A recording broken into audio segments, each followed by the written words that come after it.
So, I'm back to making V3 videos, because it's been a while, and also it's been a while since I've done a Danganronpa video, so, better late than never. That's what I always say.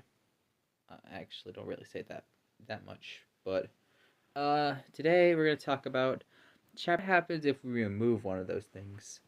Not the seesaw, but the lie.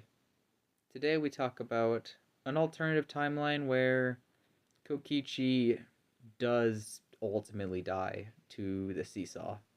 When he does step onto the floor panel, instead of surviving, it just hits him in the head. He dies. Ultimately, when Shuichi finds his body, it's a lie. He's revealed to be dead.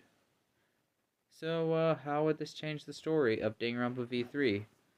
Well, let's see how we will change the story. So, let's talk about how Kokichi would die. Obviously, it's the seesaw little thing when he does the it's a lie thing. But yeah, there's no way Korekyo would ultimately kill Kokichi for his sister who wants friends. I mean, I feel like you're better off making friends with a complete and utter sociopath at a mental institution than being friends with freaking Kokichi Oma of all people. So, yeah. With that, Kokichi bonks himself in the head, and then when they find out in Chapter 3, his death falls more under the suicide, less in the whole murder thing. I doubt Korekyo would try to kill Kokichi, and it would probably just be an accident. So yeah, 3 ends pretty fast. So, now with that being said, how does Chapter 4 change after 3? Well, 4 changes a lot as Miu didn't successfully do it, but she attempted to kill Kokichi, which Kokichi manipulated Gonta to kill. Now, with all that being said, now there's no chance that Gonta is going to kill Miu, but Miu would still kill, but would probably go to someone else. As for who, I would probably assume Kaito. He seemed like an easy target to go after, and she'd probably instead frame it on someone else. We'll probably say Himiko or Maki in the spot. It'd be an interesting trial, and Miu would probably slip up. I really don't think she would be smart enough to outsmart someone like Shuichi. So, yeah. That would probably be the ending, and Miu would end up being executed instead of Kaito. Oh, Gonta, I meant. Kaito becomes the victim instead, though. We now go to Chapter 5, and this chapter also changes, because Kokichi masterminded everything at that point.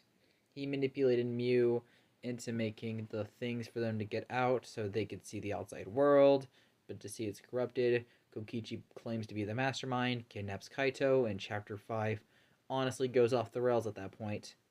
So, without Kokichi, what would happen?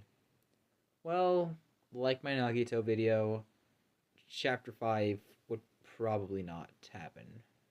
At that point, Chapter 5 would be the mastermind. She wasn't willing to kill no one else. I don't think she'd kill Gonta, and I don't think she'd kill Shuichi. I don't think she'd also kill Himiko, or Samugi, or Kibo, unless she knew Samugi was the mastermind, or Kibo was like a camera, but didn't know the full story. That's kind of the only thing I'd see changing. Maki's the kind of only possibility. Gonta could kill, same with Himiko, depending if they get angered enough.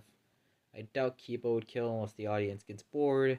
Shuichi's a possibility, but we've already had a protagonist die in V3, so it's best not to kill off another protagonist.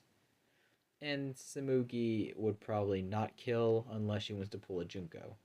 So that would kind of be the end of Chapter 5/Chapter 6, and kind of the end of the series at that point. Kind of changing a lot of the killing game, as Kokichi's really important toward the late half of the killing game. So with that, how did you enjoy the video? Very unique one, and next week will be a very special video, because it's going to be a celebration. So until then, see y'all next time. Thanks for watching. Goodbye.